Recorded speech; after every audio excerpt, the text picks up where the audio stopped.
20 años después de la desaparición de su madre, un joven susurró: «Ella está en el pozo».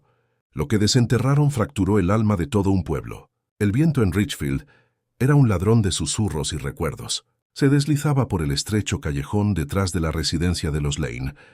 Se enredaba en las hortensias secas y hacía gemir al viejo roble que custodiaba el pozo sellado. Ese pozo existía mucho antes de la llegada de Benjamin Lane.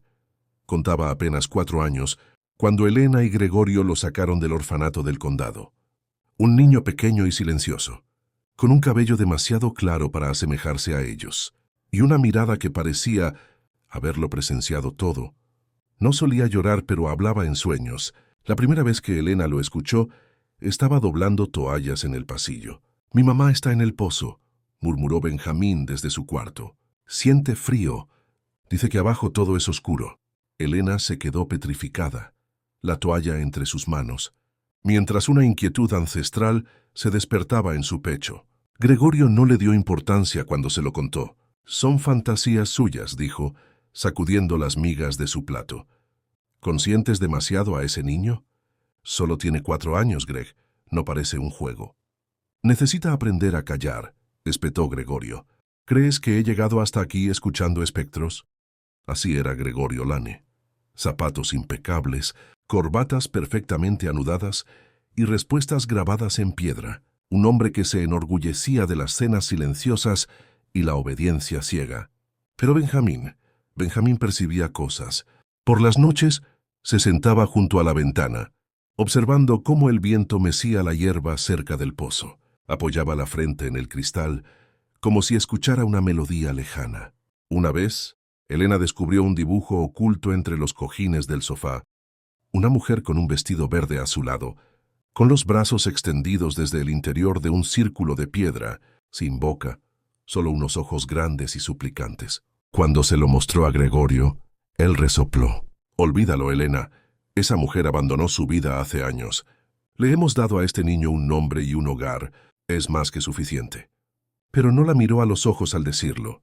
Rara vez lo hacía cuando se mencionaba el pasado. Benjamín continuaba susurrando, dormido mientras jugaba, incluso en la quietud, y el pozo seguía esperando. Era casi Navidad cuando todo estalló. El aire de Richfield poseía esa quietud, gélida que convierte cada aliento en un préstamo. Elena estaba en la cocina, con las manos hundidas en la masa de pan, cuando escuchó el crujido de la puerta mosquitera. Encontró a Benjamín en el patio trasero, descalzo sobre el suelo helado, de pie junto al pozo. Tenía la mano apoyada sobre la tapa de hormigón, los ojos cerrados. «Anoche me cantó», dijo. «Me dijo que ya no tuviera miedo». A Elena se le formó un nudo en la garganta. «¿Quién, mi amor?» Él se volvió hacia ella, su voz suave pero firme. «Mi verdadera mamá se llama Rosa María. Tenía el cabello como tú, pero olía a flores». Gregorio se enfureció. Arrastró a Benjamín hacia adentro. Le lavó los pies con brusquedad y le gritó que dejara de decir insensateces. «Ingrato», murmuró, «te hemos salvado». Pero Benjamín no lloró. Lo miró con esos ojos serenos y antiguos y susurró: «Tú sabes dónde está». «Gregorio». Lo abofeteó solo una vez, y algo en el pecho de Elena se hizo añicos. No fue un sonido estruendoso, no lo suficiente para que los vecinos lo oyeran, pero sí lo bastante para que ella comenzara a escuchar de una manera diferente. Pasaron las semanas. Benjamín se volvió más reservado, pero sus dibujos persistían. Siempre el pozo, siempre la mujer, hasta que llegó la noche en que Elena lo encontró acurrucado bajo la mesa de la cocina, abrazado a uno de sus pañuelos. Olía a lavanda. No la miró cuando ella se arrodilló a su lado. «Ella tiene frío, mamá, y me espera cada noche. Dice que soy valiente, incluso cuando siento miedo». «¿Quién dice eso, mi amor?» «Rosa María. Pero puedes llamarla Rosy». Le mostró otro dibujo. Esta vez la mujer sonreía, aún sin boca, pero sus ojos reflejaban paz. Y entonces Elena lloró. Esa noche no pudo conciliar el sueño. Se quedó sentada en la cocina, la mirada fija en el cajón con cerradura del estudio de Gregorio, ese con el doble fondo, el que él le había prohibido tocar jamás. Esperó a que se fuera a trabajar. Tomó la llave de su caja de gemelos y lo abrió. Dentro, una vieja fotografía de una mujer que nunca había visto, vestido verde azulado, el cabello peinado de lado, de pie junto a Gregorio embarazada. Su nombre estaba escrito en el reverso, con una caligrafía inclinada y delicada. Rosa María Quiñones, verano de 1999, el mismo año en que nació Benjamín. A Elena le temblaban las manos con la foto entre los dedos. Miró hacia el patio trasero, donde el pozo yacía en silencio, cubierto por un velo de escarcha. Esa noche, durante la cena, preguntó con cautela: ¿conociste a una mujer llamada Rosa María Quiñones? El tenedor de Gregorio quedó suspendido en el aire, solo por un instante. ¿Por qué? Benjamín mencionó su nombre. Dijo que ella le cantaba. Gregorio no parpadeó, no respiró. Y luego, con una voz tan fría como el mármol, dijo: «No vuelvas a pronunciar ese nombre en esta casa». Esa noche, Elena arropó a Benjamín con una ternura renovada.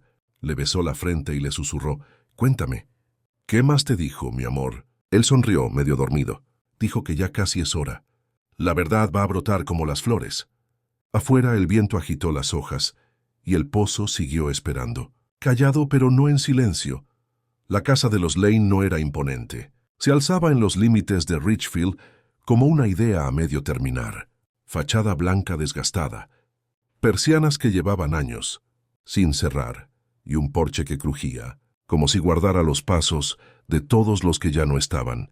Por dentro, el aroma limpiador de limón se mezclaba con el de secretos antiguos. Elena la mantenía así, ordenada, silenciosa, predecible. Planchaba las camisas de Gregorio cada domingo y rotaba los cojines cada miércoles. Regaba las plantas con la precisión de quien teme que cualquier alteración pueda derrumbarlo todo.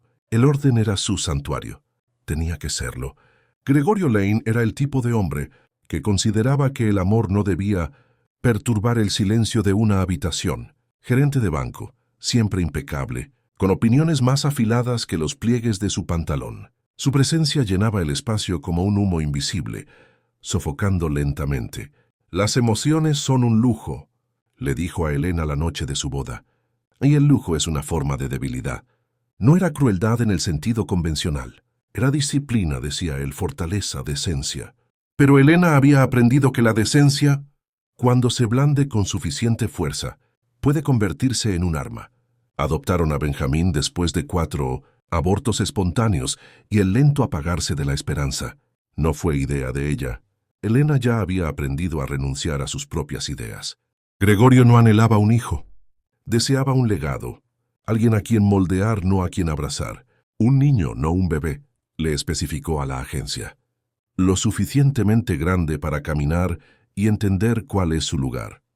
Benjamín tenía casi 4 años cuando llegó, un niño silencioso de ojos enormes, frágil como solo las almas viejas pueden serlo.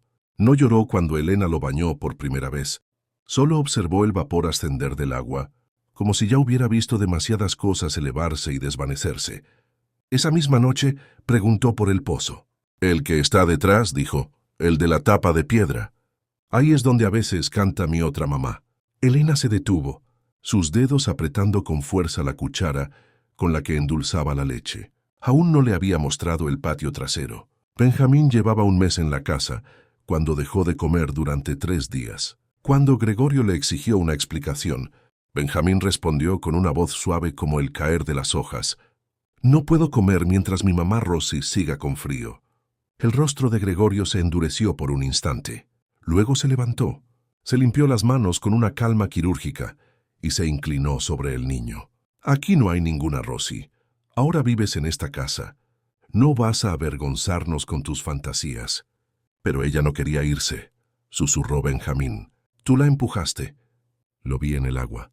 Elena nunca olvidó el sonido de la mano de Gregorio golpeando la mesa, no por la fuerza, sino por su naturaleza mecánica como un gesto ensayado. Esa noche se sentó sola en el cuarto de lavado, mirando una carga de ropa blanca que había olvidado encender. Sus dedos temblaban sobre el dial. Había 3 dormitorios en la casa. Gregorio ocupaba el más grande. El de Elena era más pequeño, lleno de libros viejos y una mecedora que ya casi no usaba. El de Benjamín estaba al final del pasillo, la puerta siempre entreabierta. A veces, por las noches, Elena se sentaba fuera solo para escucharlo respirar. Ella solía tararear, le dijo Benjamín una vez, con los ojos entrecerrados, una melodía suave, como el viento en la hierba alta. ¿La extrañas?, le preguntó Elena. Él asintió y luego, con una claridad serena, añadió, extrañar a alguien no significa que odies a quien vino después. En Richfield, la gente no hacía preguntas a menos que ya supiera las respuestas. Elena lo había aprendido. Pero los rumores se arrastraban como la hiedra, silenciosos y tenaces. Decían que Gregorio había tenido una secretaria que desapareció, que estaba embarazada, que era un problema. Gregorio los llamaba chismes, pero había quemado todos los álbumes familiares. Y una vez, cuando Elena le preguntó por un medallón de latón que encontró en su cajón, él respondió sin emoción. Pertenecía a alguien que no supo cuándo callarse.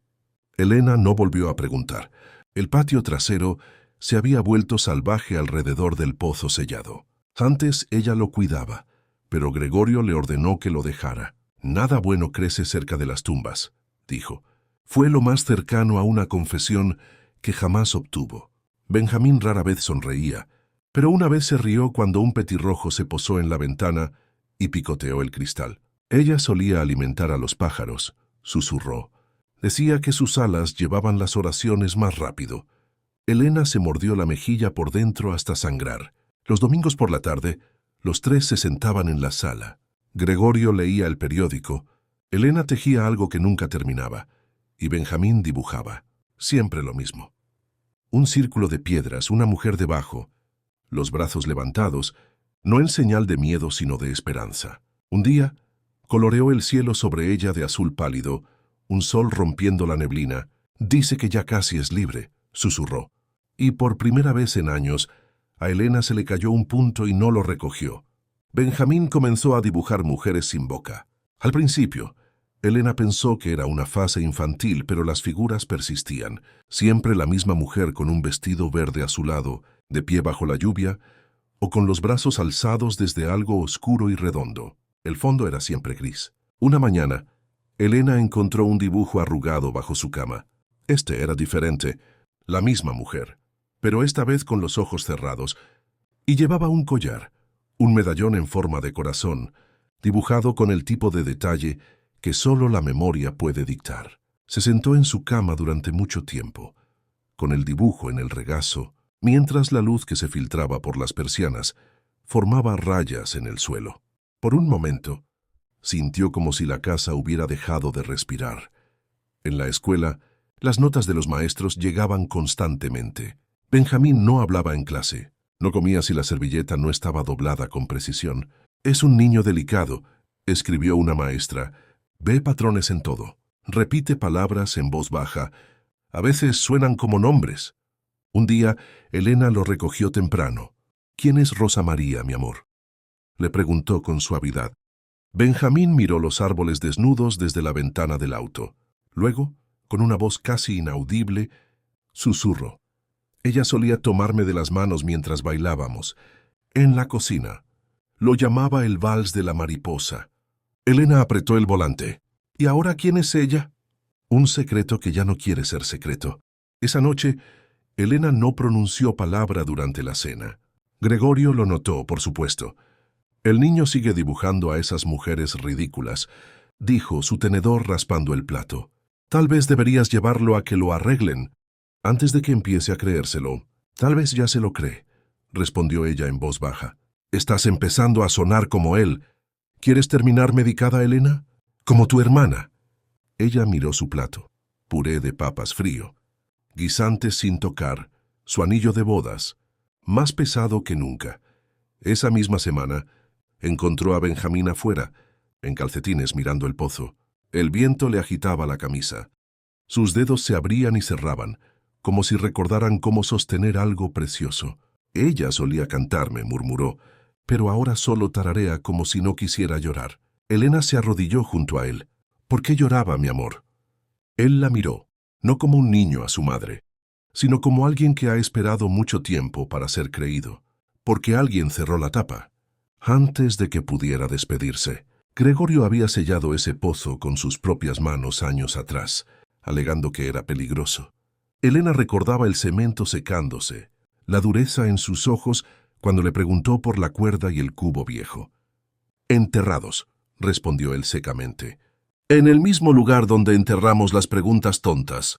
Benjamín empezó a despertarse en mitad de la noche. Elena lo encontraba acurrucado junto a la puerta de su cuarto o sentado en el pasillo, los ojos demasiado abiertos. «Ella me llama», dijo una noche, su voz ronca por el sueño. No con palabras. Es como cuando el aire cambia antes de una tormenta. En la biblioteca, Elena comenzó a buscar registros antiguos del pueblo en secreto. Usó su apellido de soltera. Un archivo llamó su atención. Rosa María Quiñones, exresidente de Richfield, empleada doméstica, edad 27, última vez vista mayo de 1999. Benjamín había nacido ese mismo verano, y Gregorio se había ido a un retiro de negocios. Durante 2 semanas en junio de ese año, el registro decía que Rosa María se había ido del pueblo, pero nadie la vio partir. Sin dirección, sin movimientos bancarios, desapareció como polvo soplado de un estante. Durante la cena, Gregorio le preguntó dónde había estado. Su tono era suave, casi amable. «Llevas labial», observó. «Qué raro que ahora te importe tu cara». Elena lo miró a los ojos. «Fui a la biblioteca». «¿A qué? ¿A buscar un fantasma?» Un silencio. Luego el tenedor de él cayó con fuerza sobre el plato. «Aquí no creemos en fantasmas». «No», dijo ella. «Nos casamos con ellos». Esa noche, se sentó junto a la cama de Benjamín. Recogió un dibujo de su mesita de noche. La mujer otra vez. Pero esta vez había algo nuevo. Una grieta en el círculo de piedras sobre ella y, justo más allá, un pájaro en pleno vuelo. Se quedó mirando hasta que la vista se le nubló y susurró: «Yo también la escucho». Y afuera el viento se movió de nuevo apenas, como si hubiera estado esperando una invitación para entrar. La biblioteca de Richfield era un lugar donde el tiempo parecía ralentizarse. El polvo caía suavemente, y la luz tenía ese tono ámbar de los viejos pergaminos. A Benjamín le gustaba ir allí. Cada jueves por la tarde se deslizaba entre los estantes. Nunca sacaba libros. Recordaba todo lo que leía. Ese jueves se sentó en la sección más alejada, hojeando un libro sobre la memoria. Sus dedos rozaban las palabras. La memoria no es solo lo que recordamos, es lo que se niega a ser olvidado. Al otro lado de la sala, un hombre mayor lo observaba. Era Héctor Whitmore. Nadie lo llamaba señor Whitmore desde que su hija murió y su mundo se consumió. Vivía solo en la casa de piedra, con carillones de viento que solo él podía oír. Héctor observó a Benjamín no con sospecha, sino con reconocimiento. Había visto esa misma mirada en espejos y en tumbas. Cuando Benjamín se levantó para devolver el libro, Héctor habló suavemente. «Lees como alguien que busca a alguien». Benjamín se sobresaltó. «No lo estoy robando». Héctor sonrió, una sonrisa lenta y triste. «Lo sé. Estás recordando algo que nadie te contó». Benjamín parpadeó. «Ella tararea en las noches, en mis sueños y a veces en el viento». «¿Tu mamá?» Él asintió. «Usa ropa verde y huele a flores. Creo que es lavanda, pero nadie me cree». Héctor tomó el libro y lo abrió en la página que el niño había marcado. La verdad puede enterrarse, pero siempre deja una canción detrás. Cerró el libro. «Vuelve mañana, a la misma hora». Y se encontraron de nuevo, una y otra vez. Los jueves se convirtieron en lunes. Hablaban de libros, de música, de sueños. Una tarde Benjamín susurró: «¿Crees que hay gente que muere, pero no se va?» Héctor respiró hondo. «Sí. Hay personas que no se van porque no terminaron de ser amadas». A Benjamín se le llenaron los ojos de lágrimas. Ella no quería irse. Creo que alguien la obligó. Héctor sintió el temblor bajo las palabras. No era fantasía. Era una grieta en la realidad. «Cuéntame lo que recuerdas». Benjamín sacó un dibujo. La misma mujer, el vestido verde azulado. «Nunca grita en mis sueños», dijo. «Solo espera». Esa noche Héctor abrió un cajón que no había tocado en 6 años. Dentro una carta sellada, la última de su hija. No había podido leerla antes, ahora sí. «Papá, hay niños allá afuera que no son salvados porque nadie los escucha. Sé alguien que escucha», sostuvo la carta, y por primera vez en muchos inviernos, Héctor lloró. No de tristeza, sino de una esperanza extraña y feroz. A la mañana siguiente, fue a ver a Elena Lane. Se presentó como un vecino preocupado. A su hijo le atrae el silencio, dijo Héctor. Y eso normalmente significa que está sobreviviendo a algo ruidoso. El rostro de Elena se tensó. Cuenta historias que no tienen sentido, o verdades a las que aún no se les ha dado permiso. Ella no respondió. Dice que su mamá está en un pozo, añadió Héctor, que no quería irse, que sigue esperando. Elena se giró, su voz era quebradiza. Ese pozo está sellado, y esa historia debe quedarse enterrada. Héctor asintió. Pero ¿y si no es una historia? ¿Y si es una oración? No hubo respuesta, pero esa noche, en el cuarto de Benjamín, Elena encontró un dibujo nuevo. La misma mujer, pero con luz cayendo desde arriba, y al reverso con la letra pequeña de Benjamín. Él me cree. La primera vez que Héctor investigó el pasado de Gregorio Lane, no esperaba encontrar mucho. Un hombre así no dejaba huellas, no porque no tuviera nada que esconder, sino porque sabía cómo borrarlas. Pero Héctor conocía a esos hombres, los que no levantan la voz porque nunca lo han necesitado. Lo que lo inquietó no fue lo que encontró, sino lo que no encontró. Vacíos, archivos faltantes. Así que empezó a jalar de los hilos. Comenzó con los papeles de adopción de Benjamín. La fecha del documento final había sido sutilmente alterada. Héctor había sido abogado litigante antes de que el dolor lo convirtiera en otra persona. Ahora esa habilidad despertaba de nuevo. Llevó los documentos a Marco Reyes, de 35 años, encargado de archivos públicos y sobrino del propio Gregorio. Marco había crecido bajo el mando silencioso de su tío, pero ya no era un niño. Leyó el expediente con el ceño fruncido. Este acta de nacimiento no coincide con el formato de ese año, dijo Marco, y la firma del trabajador social es de alguien que se jubiló 2 años antes. Benjamín fue colocado en el 2000, respondió Héctor, y el documento original de entrega maternal. Desaparecido, susurró Marco. Borrado.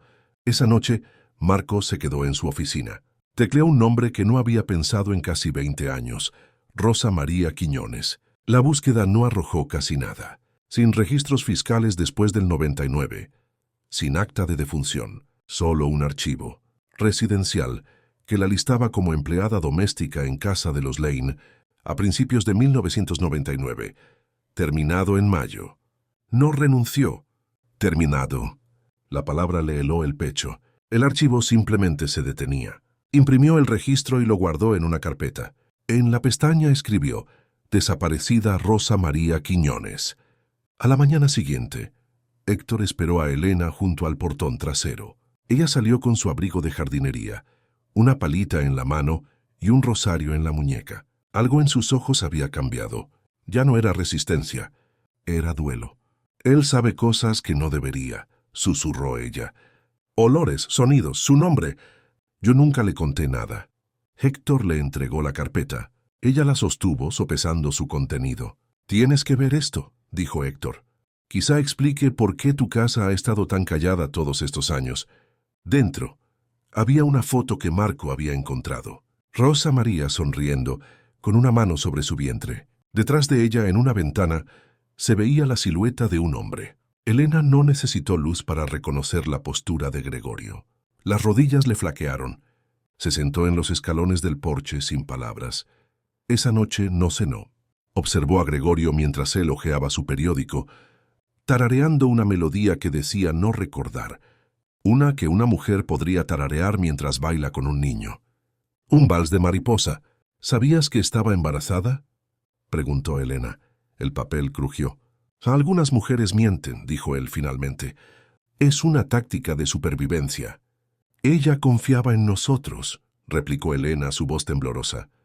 Vino a nuestra casa. Llevaba a tu hijo y luego desapareció, Gregorio. Él pasó de página con calma. El mundo no necesita que todas las historias se cuenten. Pero la de Benjamín sí. Entonces él la miró, algo frío en sus ojos. Ese niño es nuestro porque nadie lo quiso. Eso es lo que importa. Ella sí lo quiso. Una larga pausa. Bueno, ya no. En la oscuridad, Elena se encontró de nuevo en el cuarto de lavado. Esta vez no se quebró. Abrió el cajón inferior del viejo tocador de Gregorio. Y ahí, debajo de unas corbatas, estaba el pequeño relicario de latón. Lo abrió. Dentro, una foto deslavada de un recién nacido y un trozo de cinta con olor a lavanda. Esa noche, lo colocó sobre la almohada de Benjamín. A la mañana siguiente, Benjamín no preguntó de dónde había salido. Solo lo sostuvo y dijo, ella lo usaba cuando me arropaba. Elena se sentó a su lado. Perdón por no haberte creído antes. Benjamín la miró serio pero suave. Está bien. Hay personas que tienen que olvidar antes de poder recordar. Afuera la escarcha comenzaba a derretirse. El pozo estaba en silencio, rodeado por las primeras señales del deshielo. No se oía nada, pero si te acercabas lo suficiente, podías percibir algo parecido a un suspiro, o tal vez a un recuerdo. El permiso llegó un martes en un sobre sencillo, adentro una sola hoja sellada. Autorización para abrir el pozo detrás de la casa, número 218 de Orchard Lane. Elena la miró sin parpadear. El día de la excavación, el pueblo entero contuvo el aliento. La noticia se había esparcido. Algunos vinieron por curiosidad, otros por culpa. Y unos pocos porque recordaban a la chica del lazo de lavanda que desapareció una primavera. Héctor estaba al borde del jardín, con Benjamín a su lado. El joven, ahora de 24 años, sostenía el relicario, sus ojos fijos en la tapa de piedra. El equipo llegó poco antes del mediodía. El primer crujido de la piedra sonó como un disparo. Benjamín se estremeció. Levantaron la tapa de cemento. Debajo tierra oscura, seca, hasta que la primera pala tocó algo blando. Trabajaron con lentitud, capa por capa. Y entonces llegó el olor. No fuerte, pero inconfundible. El aroma del tiempo atrapado. Y algo azul, tela rasgada, un vestido verde azulado. La excavación se detuvo. Un detective entró. La gente murmuraba. Y entonces el forense asintió en silencio. La habían encontrado acurrucada, los brazos rodeando algo pequeño, una foto dañada por el agua pero visible. Un bebé. Ella nunca lo soltó, susurró Benjamín. Gregorio llegó justo cuando comenzaba el proceso forense, con el rostro pálido pero impenetrable. Parecía un hombre que iba a una reunión. Elena lo miró de frente. «La enterraste», dijo ella, su voz firme. Gregorio no lo negó. Amenazó con arruinarlo todo, dijo, como si eso lo justificara. Le di un lugar, un techo. No se suponía que se convirtiera en un problema. Héctor dio un paso al frente. «Llevaba a tu hijo». Gregorio miró a Benjamín. El labio le tembló apenas. Ella tomó sus decisiones. «Yo también». «Tú cavaste una tumba», dijo Benjamín, «y la llamaste orden». La mandíbula de Gregorio se tensó. «Yo hice la paz. Son ustedes los que se niegan a dejarla descansar». Esa noche llovió. Elena se sentó en la cocina, el relicario sobre la madera. «¿La recuerdas?», preguntó. Benjamín asintió. No con la mente, con los huesos. Ella tarareaba cuando me arrullaba. El mismo ritmo de los árboles cuando el viento llega despacio. «Era buena», dijo Elena con lágrimas contenidas. «Una vez la vi dándote vueltas en la sala. Debí haberlo visto».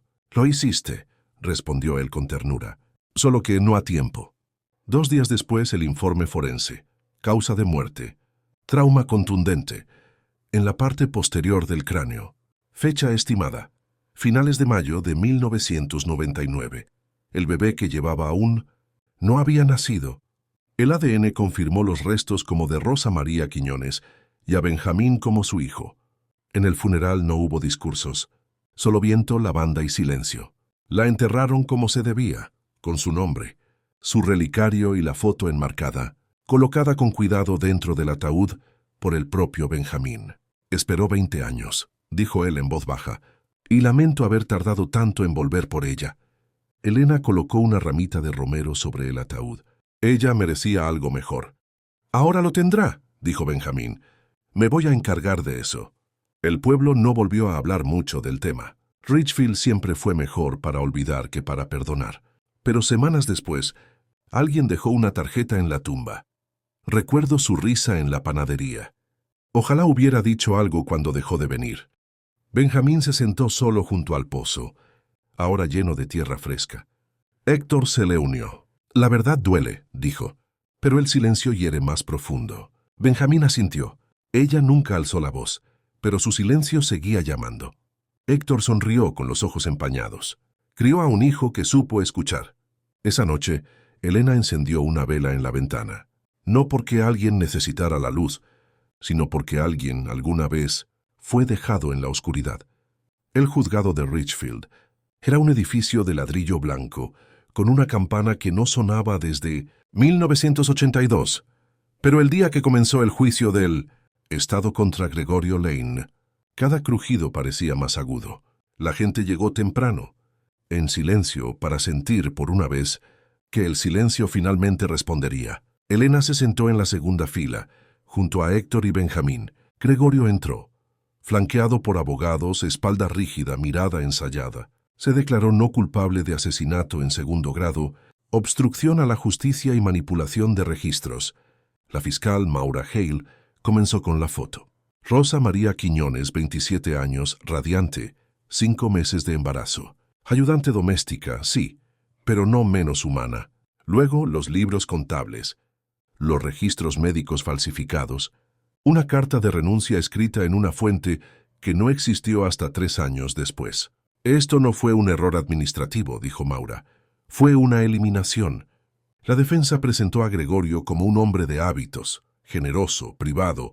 No hay evidencia, insistió su abogado. No hay testigos, no hay motivo. Solo coincidencias. Marco Reyes fue el primero en testificar, su voz temblando pero clara, hablando de los archivos alterados. Luego, una vecina mayor llamada Florencia testificó haber escuchado una discusión. Gritos, una mujer llorando. No dije nada, admitió. Él era respetado. Y ella solo era la ayuda. Siguió Héctor, hablando de los dibujos, del relicario, del dolor de la verdad intentando surgir. Creo que los niños saben cosas, dijo. Saben cuando alguien falta porque una parte de su historia nunca llegó. Finalmente, Benjamín. La sala se quedó en silencio. Tenía 4 años. Cuando llegué a vivir con los Lane, no recuerdo mi primera cama ni a qué olía mi madre, pero recuerdo la música, un tarareo, una voz diciéndome que era valiente. Recuerdo un círculo de piedras y brazos extendiéndose. Y recuerdo saber, en lo más profundo de mi estómago, que alguien había estado esperando mucho, mucho tiempo. Se volvió para mirar a Gregorio. Pudiste haber dicho la verdad, pudiste haber dicho su nombre, pero la enterraste y luego intentaste enterrarme a mí. El último día, Elena subió al estrado. Su voz era suave pero deliberada. Él me dijo que ella se fue, que era inestable. Le creí, porque necesitaba creer que estábamos salvando a alguien, pero no estábamos salvando a nadie. Estábamos robando lo que nunca fue nuestro. No la maté, pero no hice nada mientras moría, y eso es algo que llevaré hasta que el Señor decida que la he recordado lo suficiente. Pero ahora la recuerdo, y digo su nombre cada mañana. Rosa María Quiñones, perdón. Cada mañana. Elena escribía una sola línea en su cuaderno. A veces era: hoy escuché cantar a un petirrojo, la misma nota que ella solía tararear. Otras: ojalá hubiera dejado de doblar la ropa ese día. Héctor se volvió una presencia frecuente. Una tarde, llevó una caja con recortes y una foto de su hija, Amalia. Lo último que ella había enviado era un dibujo hecho por una niña en acogida, a la que había apadrinado. El nombre garabateado en crayón morado, Rosa María. Ella vio algo en esa niña antes que nadie, le dijo a Benjamín, y creo que una parte de ella sigue susurrando a través de ti. Benjamín comenzó a escribir cartas a Rosa María. No conoces esta versión de mí, pero creo que te hubiera gustado. Ahora escucho. El pueblo también cambió. La biblioteca añadió un rincón de lectura llamado La Sala Rosa María. Marcos Reyes se ofreció como voluntario en el refugio juvenil, enseñando a los adolescentes cómo encontrarse a sí mismos en las bases de datos públicas. Un domingo Elena cocinó tortitas. ¿Crees que me perdonó?, preguntó. Benjamín no respondió de inmediato. El perdón no está en las palabras, dijo finalmente. Está en lo que hacemos después del silencio. Pasé 20 años sin saber que tenía una madre, y ahora le has dado 20 más, de los que la mayoría de las mujeres olvidadas reciben. Le devolviste su nombre. Le devolviste el viento. Benjamín abrió un pequeño fondo, el Fondo Rosa María, para ayudar a mujeres a escapar y a niños a encontrar a las personas que les enseñaron a no recordar. Héctor fue el primer donante. Elena donó su anillo de bodas. Una carta anónima llegó en mayo. Solía trabajar en el juzgado. Destruí archivos que me dijeron que destruyera. Lo siento, esto es lo que recuerdo. Adjunto había una lista de nombres y fechas. Uno de ellos coincidía con el registro de Rosa María. No es justicia, dijo Benjamín, pero es ruido. Y el ruido significa que alguien más está despertando. Elena cumplió 70 ese otoño. Benjamín le regaló un diario con sus propias cartas a Rosa María transcritas. Y en la última página, un dibujo que él había hecho. Una mujer con un vestido verde azul, de pie en un jardín, donde el romero y las flores silvestres crecían juntas. Sobre ella, un niño colocando una mano en su hombro. Más tarde, Elena se paró junto a la ventana. Solía pensar que el silencio era noble, dijo, pero los fantasmas no permanecen enterrados porque cerremos la boca. Permanecen enterrados porque nadie canta sus nombres. Se volvió hacia Benjamín. Así que sigamos cantando. Sí, dijo él. Cada mañana. En un pueblo como Richfield, el cambio llega silenciosamente, como el vapor de una taza de té. Para la primavera, el juicio de Gregorio Lane ya no estaba en la televisión, pero el eco del nombre de Rosa María Quiñones se había extendido. En la escuela secundaria, una estudiante llamada Tasha se detuvo frente al artículo sobre Rosa María en el tablón de anuncios. Esa mañana, en lugar de ir a clase, fue a la oficina de la consejera. Había una mujer en un pozo, dijo en voz baja. Su hijo la encontró. Después de 20 años, si te dijera algo, ¿me creerías? La consejera Graciela simplemente extendió la mano y dijo, no tienes que contarme todo. Solo empieza donde duele. El florista del pueblo, Henry, comenzó a colocar ramitas de romero en cada ramo, para historias que tardaron demasiado en ser escuchadas. Florencia, la vecina, ahora de 84 años, entregaba panecillos de limón y lavanda cada viernes al refugio para mujeres. Elena continuó escribiendo en su cuaderno, una línea cada día, un recuerdo, un arrepentimiento, susurrando el nombre de Rosa María. Benjamín mantenía horas de escucha semanales en la biblioteca. Sin letreros, solo él y una tetera, llegó una carta con una caligrafía suave. Querido Benjamín, yo era la hermana de Rosa María. Fui adoptada. Siempre me pregunté, ¿por qué tarareaba la misma melodía que ella solía hacer? Trajiste de vuelta su nombre. Pasé años buscándolo. Visitaré cuando florezcan los narcisos. Cuando Héctor falleció ese junio, dejó la escritura de su casa a la fundación. Esta casa sostuvo silencio por demasiado tiempo, decía la nota. Que ahora sostenga la verdad. La renombraron Casa Whitmore, un refugio, para el cumpleaños número 40 de Benjamín. Las cosas habían cambiado. Se había casado con una maestra llamada Julia, y juntos adoptaron a una niña, Rosita, que cantaba para sí misma mientras coloreaba. Te nombré por alguien que fue valiente en silencio, le dijo Benjamín, y suave en lugares que el mundo intentó endurecer. Elena, ahora en sus 90, vivió para ver a Rosita correr descalza por el jardín. Tararía como su abuela, susurró. La sangre recuerda, incluso cuando el corazón olvida. Un noviembre, Benjamín visitó la tumba de su madre. No llevó flores, solo una carta de Rosita. Querida Rosa María, creo que te habrían gustado las tortitas y la lluvia. Espero hacerte sentir orgullosa. Ese invierno, se talló una banca cerca del jardín, con una línea grabada para cada historia que casi permaneció enterrada. Y en sótanos de iglesias por todo el país, comenzaron a formarse círculos de susurros, grupos de mujeres que se reunían para decir los nombres, que habían mantenido encerrados. Era un domingo a finales de primavera. El jardín de romero fuera de la casa Whitmore estaba en flor. Benjamín colocó un pequeño letrero tallado a mano en la tierra. Decía, ella nunca estuvo perdida. Estaba esperando. Detrás de él, Julia salió con Rosita de la mano. ¿Aquí es donde ella se paraba?, preguntó Rosita.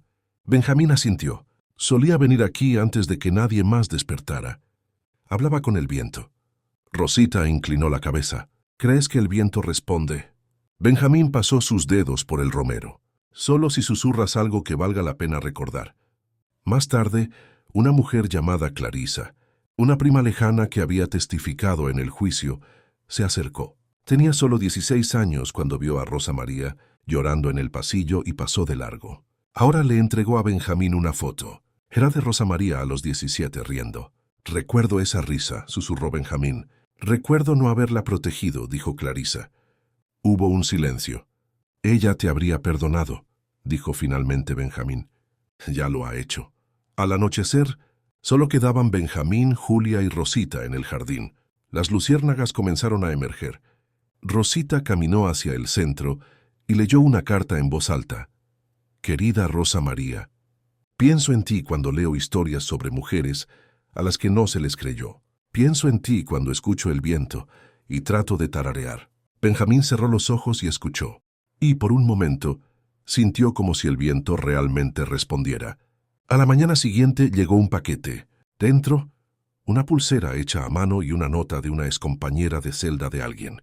Solía susurrar el nombre de Rosa María en sueños. No sé qué le pasó, pero creo que estaba recordando algo bueno antes de olvidarse de sí misma. Benjamín sostuvo la pulsera. No todo en el mundo puede explicarse, pero algunas cosas simplemente piden ser honradas. La casa Whitmore se expandió. Una habitación se convirtió en un taller para madres adolescentes, otra en un estudio de grabación para que los supervivientes contaran sus historias. En el quinto aniversario del descubrimiento del pozo, el pueblo realizó una vigilia. Su historia no es una advertencia, dijo Benjamín a la multitud. Es un puente, un recordatorio de que incluso los enterrados por el tiempo pueden resurgir en la forma en que los recordamos. Esa noche, Rosita abrió su propio diario y escribió: Cuando crezca, quiero ser alguien que escucha. Quiero construir algo que huela a romero y a verdad. Y quiero recordar a la mujer que me dio su nombre. La historia no termina en silencio, sino en canción. Una melodía llevada por quienes recuerdan un jardín, un nombre y la verdad elevándose como luz en el viento.